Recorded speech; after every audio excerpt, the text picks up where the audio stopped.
GMA for the box, ang sabi ng may-ari ay biglang nawala ng power. Paano nga ba ayusin? Panoorin mo to para may idea ka, para sa sunod ay meron ka nang gagawin kapag nasira ang inyong GMA for the box. Ayan po, oh. So nagdugtong ng wire dito.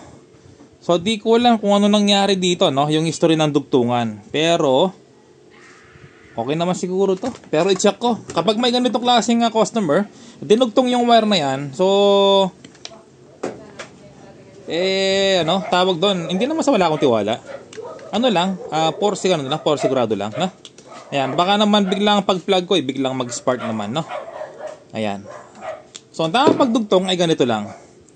Okay? Para may idea po kayo, yung tamang pagdugtong ng wire. Ito po ay kailangan sa lahat ng ating appliances sa bahay. Okay? So, ganito po gagawin natin. Ayan. Pansin mo dito, ayan, dalawa na, no? Mali po yan kapag pinagsama mo. Siyempre, ma-short yan. Kaya ako po, ginanyan kasi para madali po yung ating dugtungan. Gagamit po tayo ng electrical tape. Ako po ay matagal na sa larangan ng electrical, kaya tayo po ay magaling na electrician. Ayan po. Okay? So, ganyan po yung ginawa ko. Tapos magkabila.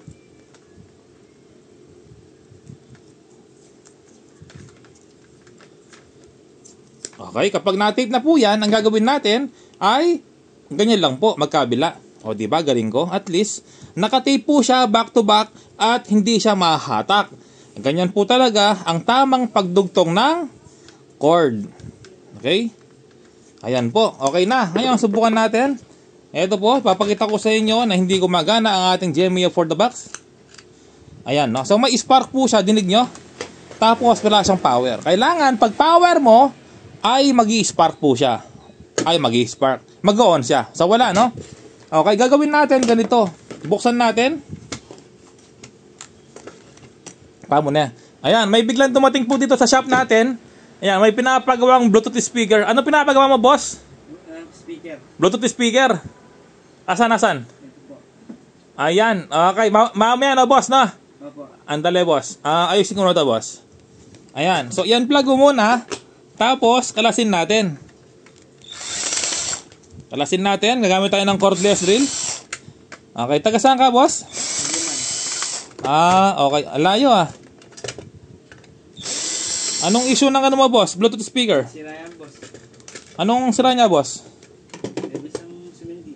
Ayos sumindi. Okay. So, yan po. Tanggal na yung 3 tornilyo.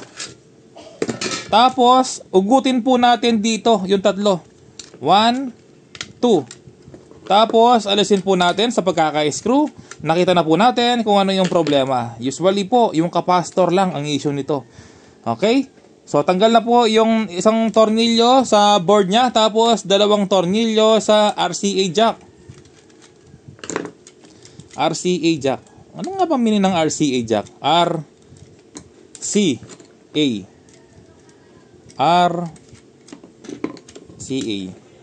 Ayan po, tanggal na. O tapos gagawin natin, alasin ko to, yung AC supply.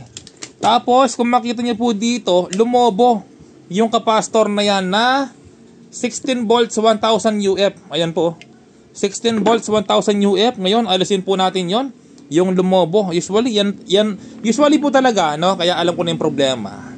Yan po yung pinapalitan kapag walang power. 1000 microfarad, 16 volts. Yan po lagi yung problema. Okay? So ngayon, palitan po natin. Nagamit tayo ng soldering iron.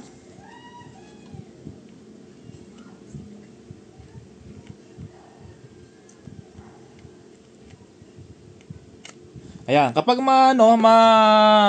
matigas, kailangan natin ng ponduhin ng konti para lumambot. Ayan, ganyan po talaga ginagawa ko, no? Para madaling lumambot yung lead na dati. Ayan, tanggal na. Ang galing mga repairman, no? So, yun po yung papalitan natin. Okay, yung negative, yung may guhit-guhit. Kita nyo? Ito, oh. Yung nasa una, yung may guhit-guhit. Pakita ko sa inyo, ito, no? Yung may guhit-guhit. Ayan po yung negative. Tapos positive. Okay? So, ngayon, gagamit tayo maghahanap tayo ng capacitor. Ito, 16 volts, 1000 UF. Hanapin natin muna. Ito yung nahanap ko. 35 volts, 1000 UF. Okay na okay po yan. Kaysa dito yung original. 16 volts, 1000 UF. Mas okay po ito. Mas matibay. Ibig sabihin, hindi na po ito masisira. Okay? Ang ginawa ko dito dahil maiksi, gumamit ako ng thermal fuse. No, kasi makapal po ito yung kanyang cord, yung kanyang strand. Ang ginawa ko, thermal fuse ng electric fan. Okay, nagdugtong po ako. Kapag ganito yung ginawa mo, hindi ka nang mahirapan dahil sobrang liit ng board ng ating ginagawa. Ayan mga repairman, no? Ang galing ko talaga. O, tapos hinangin po natin. Ayan, tapos ang ingay, no? Muffler po yan. Muffler sa daan. Bang! Kapag may tunog, gising. Bang! Ayan. Thermal fuse ng electric fan to. Ayan. Tapos, gagawin natin, nalagay na natin. O, eto. Yung board na yan, no? O, dahil nga nakasarado po siya, ang gagawin natin, eto. Lalagyan ko yung butas ng konti. Ang gamit ang soldering iron. Ayun. Tapos, ipapasok na natin. Okay, so bali yung negative, ito po siya. Yung tinuro ko kanina, yung may guhit-guhit na yan, negative po yan. Tapos ito yung positive. Okay, so habang nakalapad po siya, ayan, iniinit po sa ilalim or sa likod, no? Ganyan po yung tamang pag-inang. Okay, medyo pahirapan lang po dito. Hindi ko may spot ng maayos yung camera. Okay, spot ko para may idea po kayo. Okay, so yung ginagawa ko, isa-isa lang muna, yung pinakamalapit, tapos iniinit ko sa ilalim. Ayan, no? So pagpasok ng isa, yung isa naman.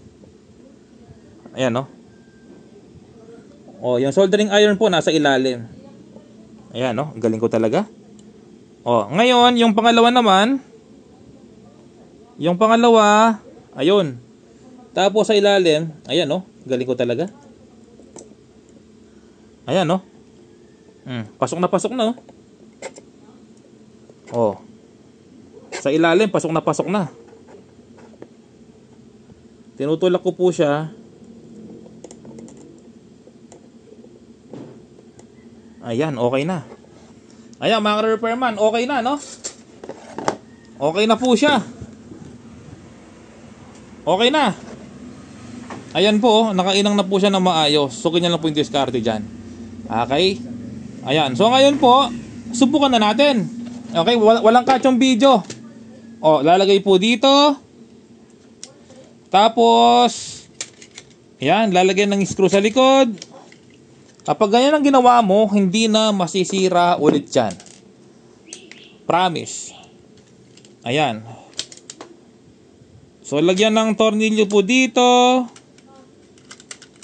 Tapos, tornilyo dito. Ay. Okay, subukan na natin, no? Para di matagal. Mamaya ko na i-fix. O, tapos, kung paano kinalas, ganoon din ibabalik. Okay? So, ngayon mga repairman, subukan na natin. Ito na, what to see believe. Ito. Ito yung ating plug. 1, 2, 3. Happy New Year! Ayan, mga repairman, no? Boot. O, ibig sabihin, okay na po yung pinagawa sa ating GMA for the box.